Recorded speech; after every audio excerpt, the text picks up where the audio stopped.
Еліміз индустрияландыру, жаңа технологияларды енгізудің көшбасшысына айналуы тиіс. Елбасының елге ұсынған жолдауының алғашқы бағыты осы.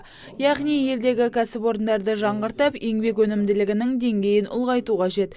Баламалы энергия көздерінің үлесін көтеруде негізгі бағыттың бірі. Аграрлық өнеркәсіптің де жұмысын үдетіп, шикізатты қайта өңдеп, сапалы өнімді әлемдік нарыққа шығаруда Қазақстанның дамыған 30 елдің қатарына енуге септігін тигізеді.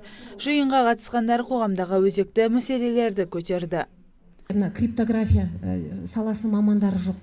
Бізде қазір әртүрлі вирустық бағдарламалардың арқасында көптеген банктер, көптеген ірі кәсіпорындар шығынға ұшырап жатыр. Біз қазір ақпаратты қоғамда өмір сүріп жатырмыз. Сондықтан кейбір мемлекетке кейбір мәселелер сыртқа ашылып кетіп жатыр, қоғамға кетіп қалып жатыр. Яғни біздің ақпараттық қауіпсіздігіміз бірінші кезекте болу керек.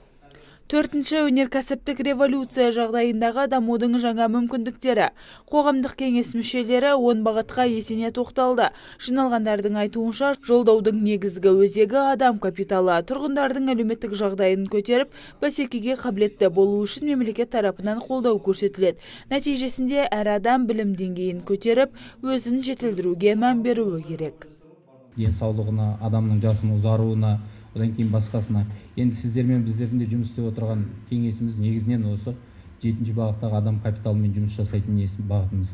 Ол саладағы барлық жаңа жетістіктер, яғни келешектегі адам ол барлық нені меңгерген, соны жаңа қабылдаған, кемі 3 тілде, 4 тілде еркін сөйлей алатын осындай адам жасап шығу.